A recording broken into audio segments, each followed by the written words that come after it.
Apple serait donc sur le point de faire quelque chose qu'ils n'ont jamais fait auparavant dans l'histoire de l'iPhone.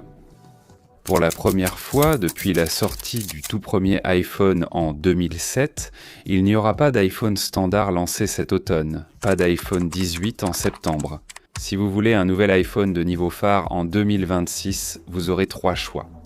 L'iPhone 18 Pro à 1200 $, l'iPhone 18 Pro Max à 1400 $, ou le, je suppose, iPhone pliable à 2500 $ sur lequel Apple semble miser toute son activité mobile. Tout le reste, à part le E, est reporté jusqu'au printemps 2027. Et ce n'est pas juste une question de calendrier, c'est Apple qui repense fondamentalement la façon dont ils vont vendre des téléphones et un échec massif de produits. Je pense qu'ils viennent de prouver exactement pourquoi ils devaient en faire tout cela. Pour revenir, voici ce qui s'est passé. Apple prévoyait déjà, soi-disant, de diviser le cycle de lancement d'iPhone pour 2026. Les modèles Pro et le pliable à l'automne, les modèles de base au printemps. L'idée était qu'ils pouvaient gérer une gamme de produits plus encombrés, optimiser la fabrication et répartir les revenus sur 2 trimestres au lieu d'un. Et tous les problèmes de tarification de la RAM qui ont eu lieu au cours des 6 à 12 derniers mois ont probablement accéléré ces plans. Toute leur stratégie d'entreprise habituelle. Sauf que l'iPhone Air a été lancé en septembre 2025 et il est devenu l'un des plus grands échecs de l'histoire de l'iPhone 1. Et soudain, le plan d'Apple de diviser la sortie est passé d'une stratégie intéressante à un soulagement, du genre « heureusement qu'on fait ça ». L'iPhone Air était censé être le grand retour d'Apple en matière de design, ultra fin, magnifique, le premier grand redesign de l'iPhone depuis l'iPhone X en 2017. Je pense qu'il comptait vraiment impressionner tout le monde avec ça, juste par son incroyable finesse. Sauf que presque personne ne l'a acheté, et je veux vraiment dire presque personne. En 2 mois, les fournisseurs d'Apple ont cessé presque toute leur ligne de production. Foxconn n'a gardé qu'une ligne et demie d'assemblage d'iPhone Air fin octobre. Luxar a complètement arrêté la production. L'Air coûte à partir de 999. Pour ce prix, vous obtenez un appareil photo, une petite batterie et un haut-parleur qui n'est pas terrible. Pendant ce temps, l'iPhone 17 à 799 offre 2 appareils photo, une autonomie d'une journée entière. Vraiment, il n'y a presque aucun compromis. Sur le papier, l'Air n'avait pas de sens, trop cher et trop compromis en même temps. Mais il s'est passé quelque chose d'étrange. Beaucoup de ceux qui ont utilisé l'Air l'ont adoré. J'étais sceptique au début. Comment un téléphone si fin et une petite batterie pouvaient-ils convenir comme appareil principal ? Je pensais revenir à mon Pro après une semaine, mais je ne l'ai pas fait. Depuis que j'utilise l'Air, je ne veux plus revenir en arrière. Il y a quelque chose dans le fait de prendre un appareil incroyablement léger, qui disparaît dans votre poche, qui tient tout simplement mieux en main à chaque fois que vous l'utilisez. Et évidemment, il y avait des compromis. L'autonomie était limitée. La caméra supplémentaire m'a manqué, surtout le téléobjectif, mais l'expérience d'utilisation au quotidien était incroyable, et je n'étais pas le seul. Si vous lisez les avis de personnes qui ont vraiment vécu avec l'Air pendant plus que quelques jours, beaucoup d'entre eux ont dit la même chose. Ils l'ont adoré malgré ses défauts. Le problème n'était pas que l'Air était un mauvais téléphone, mais que personne ne l'a acheté pour s'en rendre compte. À côté de l'iPhone 17 et du 17 Pro sur la fiche technique, cela semblait une très mauvaise affaire. Un appareil photo en moins, batterie réduite, pour 200 $ de plus que l'iPhone de base. Apple demandait aux gens de payer un joli supplément pour une expérience qu'ils ne pouvaient pas comprendre avant de l'avoir en main et de l'utiliser pendant un certain temps. Dans un monde où les gens choisissent leur téléphone selon les caractéristiques et les prix sur le site d'un opérateur, c'est difficile à vendre. Ils avaient passé des années à convaincre les clients que ce qui comptait, c'était plus d'appareils photo, des batteries plus grandes et des fonctionnalités pro. C'est tout ce que leurs campagnes marketing ont mis en avant ces 4 dernières années. Puis, ils ont sorti un téléphone qui disait en gros « En fait, peut-être qu'un téléphone agréable en main, c'est plus important. Je ne pense pas que qui que ce soit les ait crus. » Et l'Air a échoué, non pas parce qu'il était mauvais, mais parce que Apple n'a pas su comment le vendre. C'est là que je trouve que ça devient intéressant. Donc après l'échec de l'Air, Apple a dû repousser l'iPhone Air 2 au printemps 2027 pour soi-disant tout revoir. Ajouter un second appareil photo, améliorer la batterie, intégrer un refroidissement à chambre à vapeur et rendre le téléphone attractif pour l'achat. Ce retard s'est bien intégré à la stratégie de sortie en 2 temps prévus par Apple.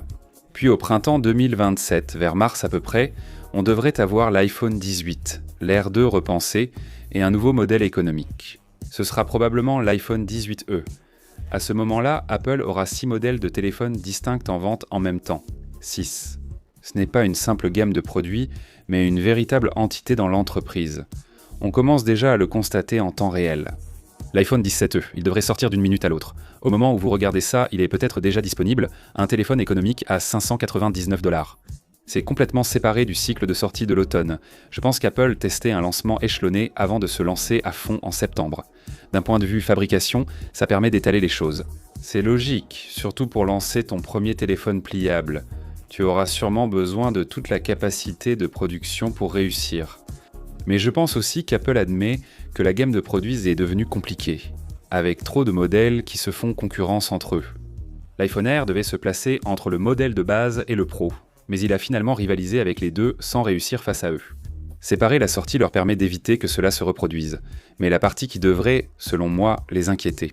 Si tu veux le dernier iPhone cet automne, c'est au moins 1 200 $ pour le 18 Pro. Pas d'option économique, pas de juste milieu. Et pendant presque 20 ans, septembre signifiait de nouveaux iPhones à tous les prix. Tu pouvais avoir le dernier modèle, que tu aies 800 ou 14 cents $. C'est fini. Et tu sais, les gens ne changent pas de téléphone selon le calendrier d'Apple. Évidemment, ils le font quand leur forfait arrive à terme ou quand ils cassent leur écran. Tu dis aux gens que le modèle abordable sort dans 6 mois, alors ils vont simplement aller chez Samsung ou prendre un téléphone Pixel. Ça met beaucoup de pression sur ce gars-là, l'iPhone Fold. J'ai imprimé en 3D un modèle juste à partir de quelques fuites de fichiers CAO. Il ressemble au Pixel Fold, il ressemble au Surface Duo. C'est un design familier, il s'ouvre comme un livre. Lorsqu'il est fermé, l'écran extérieur devrait faire environ 5 pouces et demi. Quand tu l'ouvres, évidemment ça ne sera pas au milieu. Près de 8 pouces de diagonale, soit un peu plus de 7 pouces. C'est comme un iPad mini pliable qui tient dans la poche. Il fait tourner des apps iPad, ce qu'aucun pliable Android n'égale.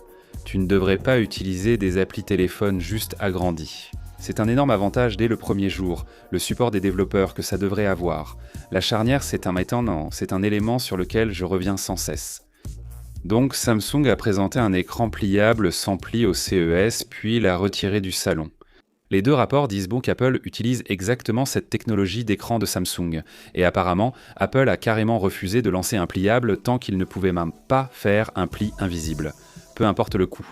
Il y a des rumeurs sur une plaque de support en métal percée au laser sous l'écran OLA flexible, qui répartit la pression sur les plis. Ils ont vraiment réussi à faire ça. Si tu ouvres ce truc et qu'il n'y a généralement pas de pli, c'est un moment fort. C'est justement le genre de choses qui, selon moi, pourrait vendre un produit à elle seule. Et je dois avouer que même en tenant simplement un modèle imprimé en 3D, les choses commencent à s'éclairer. En quelque sorte, je me suis retrouvé à faire ça souvent en regardant la télé. Ma femme m'a demandé, comme elle le fait toujours, ce que je faisais. Je n'avais pas vraiment de bonne réponse. Il existe une version de ce téléphone qui change ce qu'est un iPhone ou ce qu'il peut être. Pas un meilleur appareil photo, pas une puce plus rapide, mais une relation fondamentalement différente avec un appareil. Un téléphone qui devient une tablette et qui revient ensuite dans votre poche. Et si Apple réussit son exécution, ce sera l'iPhone le plus excitant depuis l'iPhone X, et c'est un grand si, cependant. Mais en général, je reviens toujours à un téléphone classique. Je peux le sortir rapidement, zoomer, prendre 10 photos d'affilée, le remettre dans ma poche. Est-ce que je peux faire ça avec le pliable ? Je suppose que oui. Est-ce que je prends des photos avec le petit écran extérieur ? Ou dois-je toujours déplier l'appareil comme quand Zach bat ou quand Olivia danse et que je veux lui montrer une vidéo ? Déplier un téléphone est-il vraiment mieux qu'un téléphone classique ? Je ne sais pas vraiment encore. Maintenant, je l'ai utilisé et j'ai testé beaucoup de générations. La question ce n'est pas « peut-on fabriquer un meilleur pliable ?» mais plutôt « pourquoi quelqu'un en aurait-il vraiment besoin ?» Samsung en est à sa 7e génération pour résoudre ce problème, mais il n'a pas encore trouvé la solution pour la plupart. Le prix n'aide pas non plus. Chaque fuite l'estime entre 2300 et 2500. C'est le prix d'un Mac Studio. C'est le prix de 2 iPhone 17. Vous payez ça pour un produit de première génération d'une entreprise qui n'en a jamais fabriqué auparavant. Face à la 7e tentative moins chère de Samsung. Apple ne reçoit pas de crédit pour être le premier, ils essaient d'être reconnus comme les meilleurs, et réussir à être les meilleurs avec une version à ce prix-là, c'est un vrai défi. Parce que dans 5, 6, 7 ans, personne ne se souviendra de qui l'a fait, en premier. On se souviendra seulement de qui a fait le meilleur pliable. Et il y a aussi toujours un problème logiciel. Siri est embarrassant. L'intelligence Apple est devenue une blague. Ça ne fonctionne pas bien. Évidemment, faire appel à Google Gemini pour aider, c'est probablement la bonne décision. Mais c'est aussi un aveu que l'entreprise, pourtant célèbre pour tout contrôler, n'arrive tout simplement pas à résoudre ce problème toute seule. Samsung et Google proposent de l'IA qui fonctionne vraiment depuis longtemps. Donc Apple est arrivé à un combat de couteau à 2500$ et ils sont en retard sur le logiciel censé rendre le matériel intéressant. Voici ce que je pense vraiment qu'il va se passer. Je pense que le Fold sera un magnifique appareil, je mettrai ma main à couper là-dessus. Apple développe ce produit depuis des années, avec une grande patience pour la pliure. Quand vous l'ouvrirez, les gens seront stupéfaits. Qualité de fabrication, écran, finesse. Les gens qui l'achèteront vont probablement l'adorer, exactement comme ce qui s'est passé avec l'Air, sauf que ce sera à 2,5 fois le prix. Même souci ici, peu de gens paieront pour un appareil de première génération, alors que Samsung le fait depuis plus de 5 ans. Je pense que le Fold prouve qu'Apple en est capable. Un an après, le Fold 2 à 1800$ avec un troisième appareil photo et un vrai logiciel fait du raffinement le vrai argument d'achat. Et la stratégie de sortie en 2 temps restera probablement en place quoi qu'il arrive, parce qu'elle résout de vrais problèmes de gamme, même si le Fold ne fait pas exploser leurs chiffres de vente. Mais le moment de vérité arrive au printemps 2027. Quand l'iPhone 18 classique sort enfin, on découvre si les gens qui voulaient un iPhone abordable en septembre ont vraiment attendu, ou s'ils sont simplement allés acheter ce que Samsung propose. Et si tu prévois de changer de téléphone cet automne et que tu ne veux pas dépenser pour un modèle Pro, décale ton planning au printemps 2027. Pour la première fois, le nouvel iPhone classique que tu achètes chaque année n'arrivera pas à la date habituelle.